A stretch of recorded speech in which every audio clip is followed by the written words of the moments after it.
This is my freshly rebuilt hybrid turbo that I got from Kurt over at Area Diesel Services. I talked with Kurt. I told him what I wanted to do to this motor. I told him I didn't want to go crazy. He had some great advice. Real quickly, it was obvious that they knew what they were doing. I had them build me a turbo specific to this truck, and I have a set of injectors. Now, this truck is stock 160 horse. Part of the reason I wanted this truck, and I drove as far as I did to get it, is because no 17-year-old kid had cranked the fuel screw in and put a stack out the hood. It was all stock, is my point. So I drove a long way to get this truck. I want this truck to last. I don't want to go crazy. Again, I've said it before, but I'm not interested in rolling coal. But I am interested in performance. So this new turbo and the new injectors that I have should give me a significant jump in horsepower without being too crazy at the same time. So it's a rainy, cold night, and I'm gonna swap the turbo into my new truck.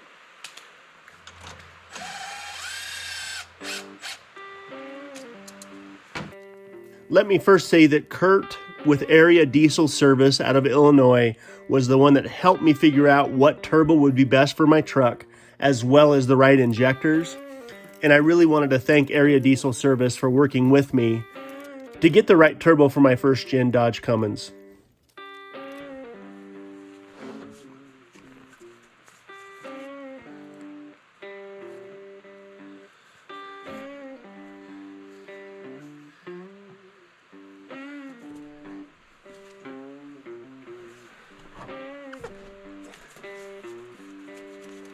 Let me talk a little bit about diesels for a minute.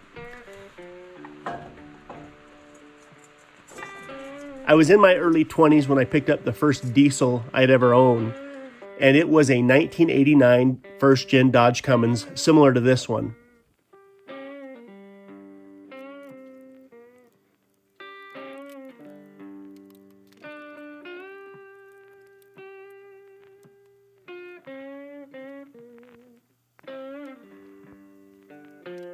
In 1991, this truck would have come stock with about 160 horsepower and 320 foot-pounds of torque.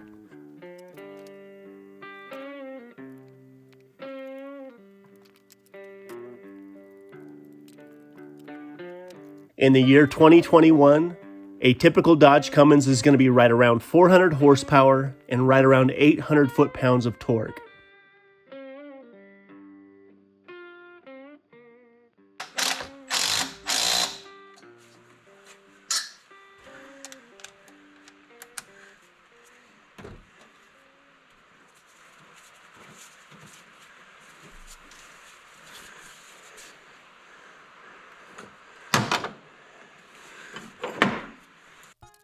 Diesels have definitely come a long way in the last 30 years, but the single biggest difference between this truck and a 2021 Dodge Cummins, or a Ford Power Stroke, or a Chevy Duramax for that matter, is how incredibly simple it is to work on this truck versus a new truck.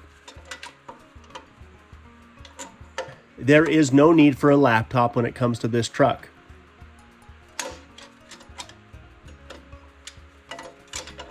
The drivetrain in this truck is completely mechanical.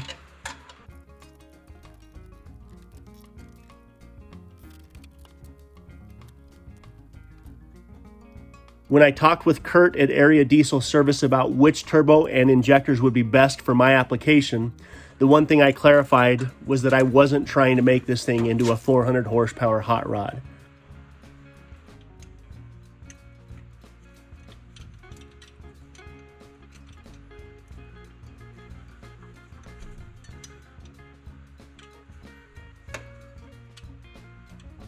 Because this truck wasn't designed for that kind of horsepower, like my second gen Dodge Cummins, the first thing that would likely fail would be the transmission, and then probably a head gasket at some point. And I'm just not interested in going that route.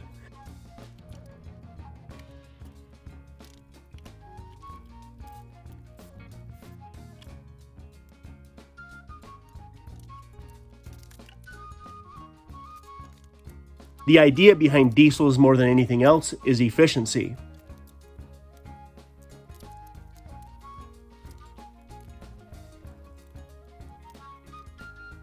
I talked about when I bought this truck, driving this truck home, I averaged almost 18 miles to the gallon.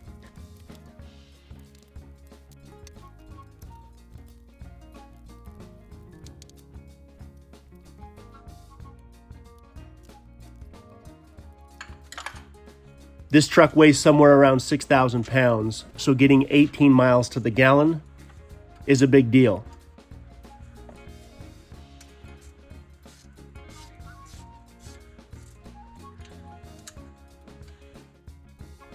Cedar and I spent last week down in Arizona with family, and as we drove her new Jeep down, we averaged about 27 miles to the gallon.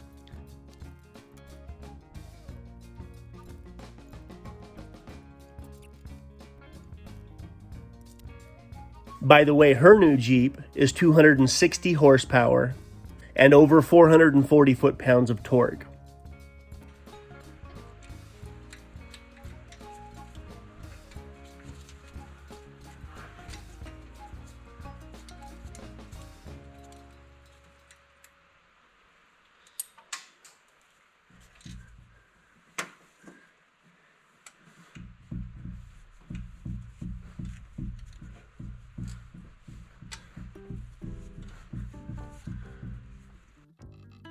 I've owned just about every diesel you can think of, from the Volkswagen TDIs to the Chevy Duramax, and a few different Power Strokes as well.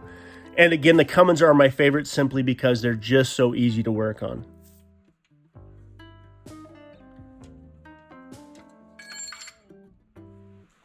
All right, injectors are all in. There's gonna be some air in there that's gonna likely cause the truck to, if I can even get it started, it's gonna run rough. And I may have to bleed each one of the injectors to get all the air out, but I at least want to see if it's going to start.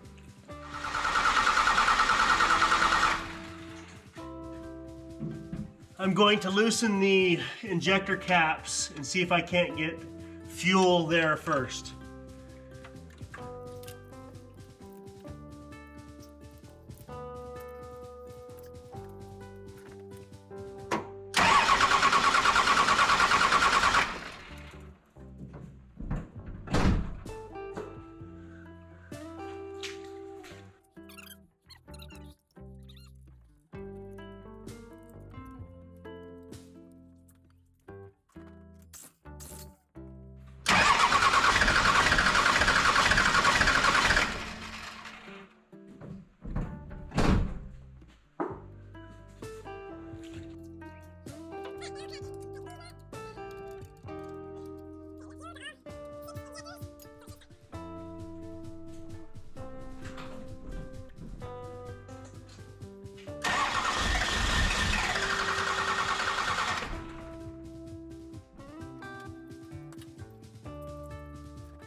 Okay, I got all the air out of the fuel system. No leaks around the turbo. The last thing I have to do is to crank the screw in on the side of the fuel pump, the injection pump, but I'm not doing that tonight. It's 10 o'clock. I'll get out here first thing in the morning and see if we can't get this thing finished up, and then I want to take it for a drive and see how it does.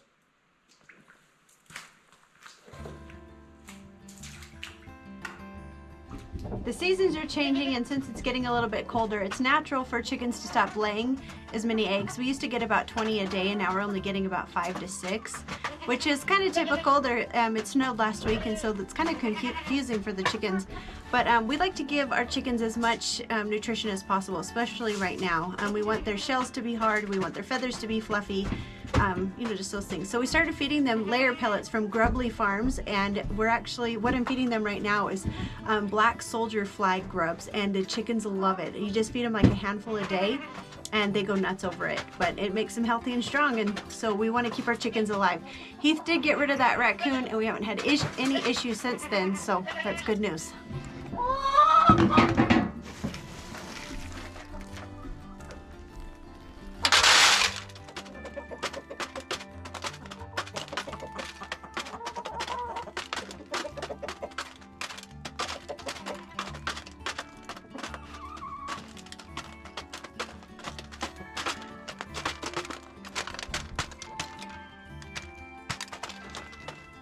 I worked late last night, got everything done. Injectors are in, turbos in, I ran it, checked for leaks, I got all the air out of the fuel system.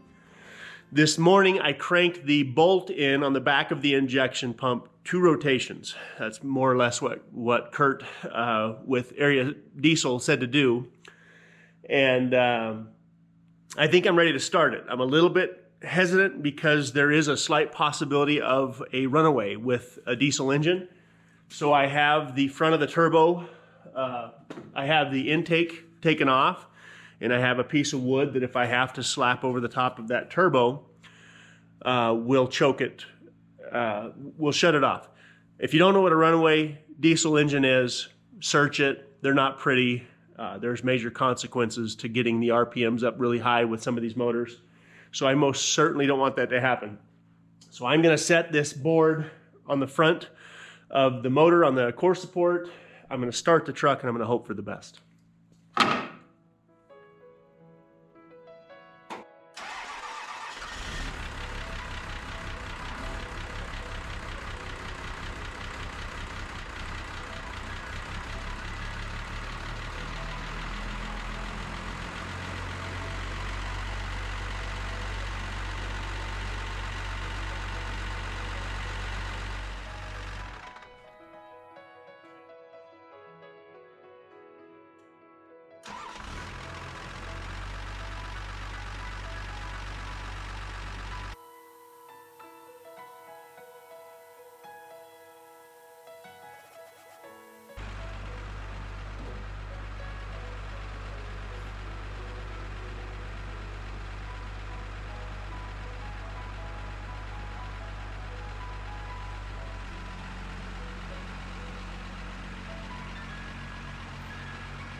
Okay, I'm completely done with the truck. Everything's back together, but now I want to take it for a drive. So Ruby and myself are going to run to town and see what the truck does.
Okay, after I drove the truck around yesterday for about an hour, I noticed a couple of different things. The first thing that I noticed was after I adjusted the fuel screw on the injection pump, the idle came up a little bit.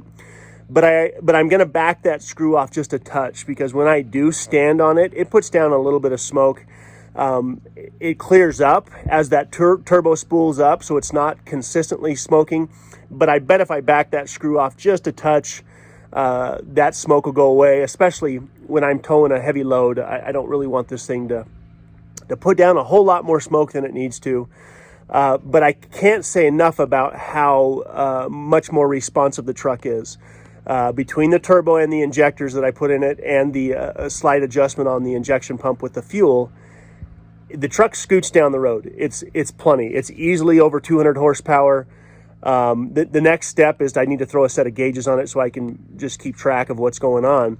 But I can tell you from this point on, if I have any questions or issues as far as diesel stuff is concerned, I'm going to reach out to Kurt with Area Diesel Service. They did a wonderful job. I watched that video on how they went through the process of rebuilding that turbo. It's very obvious they know what they're doing. The lengths that they go to make sure those turbos are at least as good as they came from the factory is huge. And if you happen to have any questions or diesel related issues, check out Area Diesel Services YouTube channel. I also put a link to their website. And like I said, any future stuff I do to this truck, I'm going to reach out to Kurt first and just kind of see what he thinks about it. But I really want to go drive the truck now, so I'm going to put a few more miles on it. I want to see how the fuel efficiency changed, if it did at all. But I'm really excited about the changes that I made to the truck.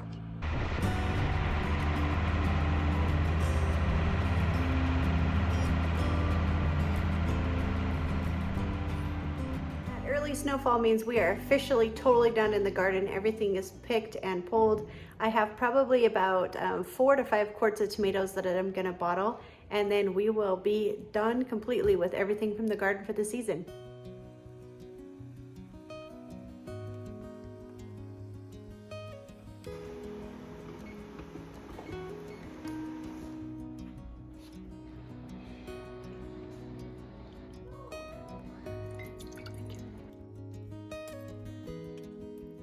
After going through the tomato videos, I realized I deleted a couple scenes. So after you put the tomatoes in the hot water for a minute, then you put them in an ice water bath, which will let the skins just instantly come off. And then you can put the tomatoes in the jar, either whole or diced. I cut mine in half actually and just put them in the jar, and then you pour boiling hot water over the tomatoes after they're in the jar, and then seal them up. And then you will put them in a water bath or the steam canner for however long, whatever altitude you're in is how long you will pressure them or steam them, whatever you decide to do.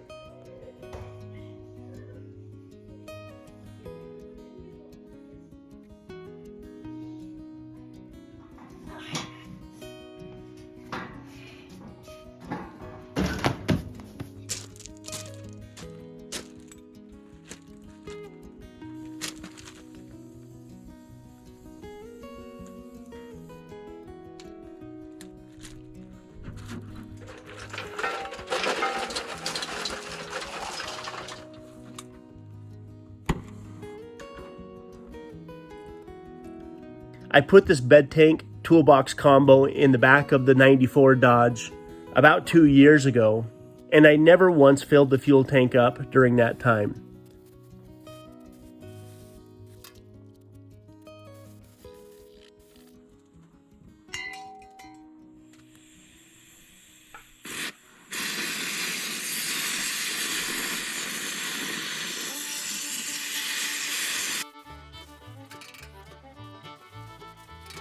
The idea behind having a 100-gallon bed tank is that I can have that tank full of diesel that might be used in the tractor or excavator or skid steer or whatever I've had over the last couple of years.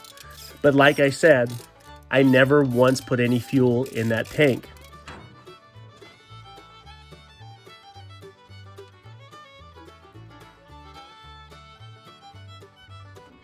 By getting it relocated to the dually and getting it hooked up, that's exactly what I'm going to use it for.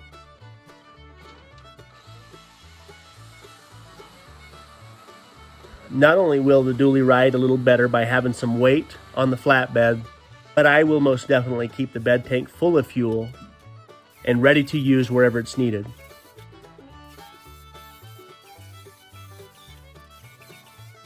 By the way, that toolbox bed tank combo is the nicest setup I've ever had. And that's part of the reason why I'm moving it from the 94 to the dually.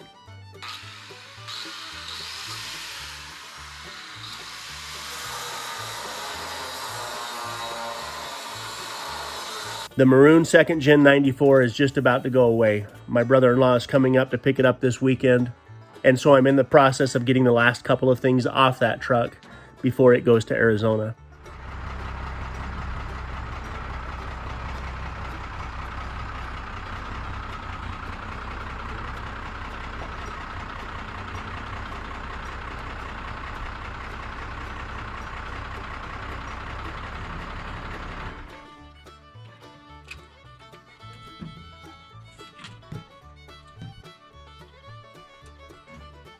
One of the common problems with the 1st Gen Dodge dually is when they sit, they lose their prime, meaning that air finds its way into the fuel system, somewhere between the tank and the injection pump. If the dually sits more than a couple of days, it takes a little bit of effort to get it started, but not too much. One of the things that I've got to do in the near future is start replacing some of the old rubber hoses that are more than likely cracked and letting a little bit of air in. I'll start at the back of the tank and again work my way all the way up to the injection pump, making sure that all of the fuel line is in great shape.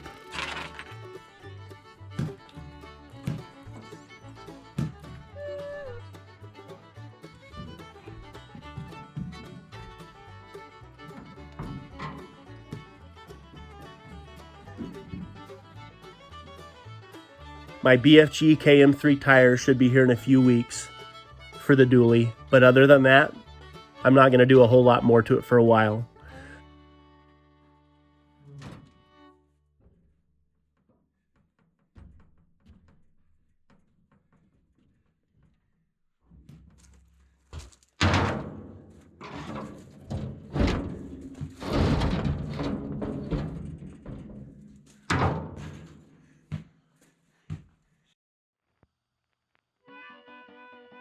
I may start working on the paint and body work over winter, but the truck is ready to go to work, and for whatever reason, I really enjoy driving this truck.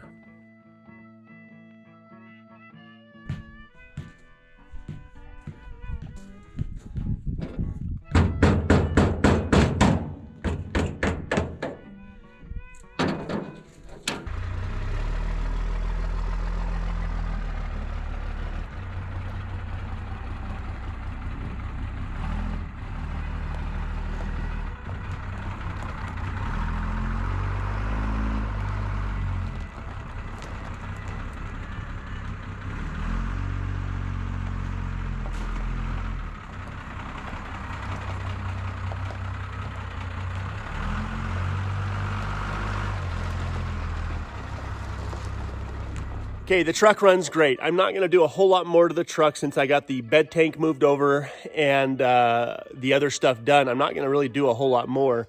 But what I am gonna do on this Sunday's video, you're gonna see the start of the barn. We have to get all of the pressure treated posts in the ground and concreted while the weather's nice. It looks like we've got about 2 weeks of really good weather. And then my hope is that the posts are in the ground and we got a big jump on the barn. By getting the posts in the ground, I can also start the process of getting the new backup generator in place. We've had to use the backup generator with the bad weather that we've had. We've had to use the backup generator for at least 4 days because I don't have enough solar panels. You can see I've just got the 2 solar panels up there. So we've got plenty to do. It finally looks like I've got a window with the weather.